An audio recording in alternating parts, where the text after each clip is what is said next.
Hello guys! Hello! This is for Leo. Leo, welcome dito sa aking channel, Kapalaran 888. Welcome! Alamin natin, Leo, kung anong messages, vibration, gabay energy para sa inyong lahat. So, this is for the second half ng January 2026. Leo. First card natin is New Moon in Aries. Go for it. So, ano ba? Ano ba yan, Leo, na plano mo ngayon second half? Ano bang gusto mong gawin? Sinasabi sa'yo dito ng New Moon in Aries na go for it. So, wag ka nang mag-procrastinate, mag-contemplate. Gawin mo na daw, Leo, kung ano yung naiisip mo. As a Leo, talagang alam mo kung ano yung gagawin mo. Okay, next card natin is New Moon in Taurus. Sinasabi ng barahan na know your worth daw. So, alam mo sa sarili mo, Leo, kung ano ka. Alam mo yung kakayahan mo, alam mo kung ano yung plano mo, alam mo kung ano yung lahat. So, sinasabi ng baraha, sky is the limit. Walang sino man ang makakapigil sa'yo kung ano man ang plano mong gawin this second half ng January.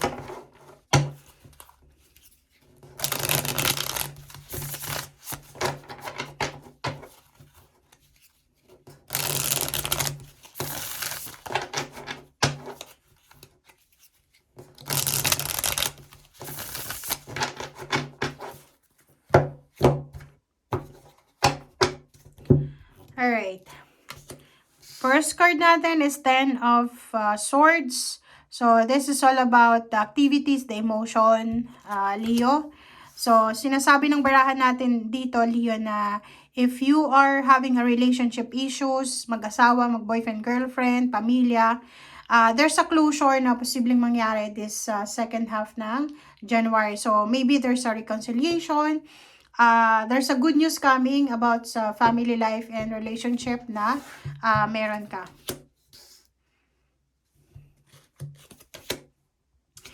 Diba? So, parang yon ang linggong ito, 2 linggo siya, Leo. Sinasabi ng baraha sa'yo dito na possible dito, Leo, na mahanap mo ang solusyon. Okay? Mahanap mo yung solusyon sa linggong ito kung ano yung magiging solusyon sa mga pag-aaway, gulo, lalo na kung halimbawa relationship issue siya, so mag-asawa na panay-away, gulo, may solusyon, may mahahanap kang solusyon sa panay-away, gulo na to, Leo, na nangyayari. Diba? So, 2 of Wands. So, there's several choices and options. May mga choices ka dito. Diba? Tingnan mo. Magkakaroon ng reconciliation, endings, sa kung ano man yan. Mahanap mo yung liwanag, mahanap mo yung solusyon. Alright, so, Knave of Pentacles. Meron ditong Leo na you are tired, diba? Pagod na pagod ka na.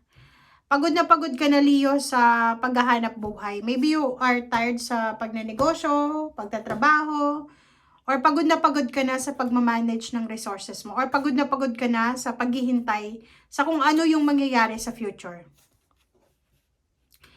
There's a water sign. Pisces, Scorpio, and Cancer. Ang posibleng makakatulong sa iyo, Leo, especially if you need help, regarding sa money or sa emotion. Diba? So, sinasabi ng baraha sa'yo na isang water sign, Pisces, Scorpio, and Cancer, or isang earth signs, Gemini, Libra, and Aquarius, ang posibleng makakatulong sa'yo para makarecover ka sa kung ano man to na negativity na pinagdadaanan mo, or marami kang toxic energy na nakapaligid sa iyo. Choices. Sinasabi ng 7 of Cups na to na marami kang pwedeng pag-isipan. Or kumbaga, medyo magugulahan ka. Medyo kaliwat kanan yung mga lumalabas sa paligid mo na kwento, ganyan, ganito. So, kailangan mong maging mapasensya. Okay? So, iwasan mo, Leo, yung maging aggressive. Yun yung sinasabi sa'yo dito, na go for it. Pero, hindi ibig sabihin na yan na talagang gagawin mo yung mga bagay-bagay na hindi mo pinag-iisipan. Dito sinasabi ng barahan na ipipresent sa'yo ng universe yung mga choices and options. So, nakadepende na yon sa choice mo, sa option mo, kung ano yung pipiliin mo. Okay. Okay. After ng sadness, so pwedeng for example 9 weeks ago, 9 years ago, or 9 months ago, nasa 9 of swords ka, yung parang may anxiety, may depression, or namumroblema ka, Leo. But this week, 2 weeks siya na posibleng magse-celebrate ka. There's a celebration after heartaches or anything na nangyari. So, there's a celebration of success. May mga contract signing, collaboration, partnership, may kakasal, may business opening, merong new job, new career, or papasok ka sa isang bagong company, or kung saan pa man. Hierophant. Sinasabi ng bara sa'yo dito, isang exciting na tulong ang posibleng darating sa'yo bago pumasok yung February 2026. And etong tulong na to ay makakatulong to sa'yo para sa kung ano yung darating sa'yo sa future. Kumbaga, malaking bagay yung taong to. Okay, mag-iingat lang tayo. So, we need to be careful. Yun na nga. Magdahan-dahan ka, Leo, kasi baka sa sobrang workaholic mo, possible ka na magkasakit or pwedeng magkaroon ka ng sipon, lagnat. So, yun na lang. Kailangan mong proteksyonan ang physical body mo, yung health mo, or kano pa man. In terms of money, this week, sinasabi ng barahan na isang balita or isang communication ang darating sa'yo na posibleng makatulong para maging balanse, maging maayos ang takbo ng iyong finances.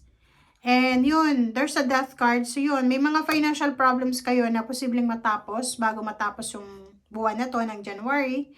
And at the same time, may mga bills, may mga kailangan bayaran na posibleng matapos na. And the devil is down reverse.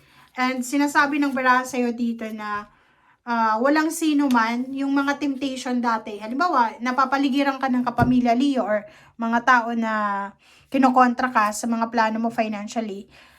Sa 2 linggong ito, you're super lucky kasi yung mga taong yon na dating kumukontra sa'yo ay posibleng maglalaylo sila. Okay? They're suffering financially or emotionally, so wala silang energy para kontrahin ka. Yung mga evil ayers sa buhay mo, this second half ng January, busy sila sa kanya-kanya nilang problema. So, makakabuelo ka ngayon. So, you have the stage. Gawin mo kung ano yung mga bagay-bagay na gusto mong gawin. But yun na nga, make sure na pag-isipan mo ng maayos yan, Leo. And yun, gawin mo kung ano yung nagbibigay sa'yo ng saya, ng excitement, or happiness. Kasi ikaw naman yan, ikaw yung gagawa, ikaw yung mag-aani ng success na yan. Okay? Thank you guys. Bye!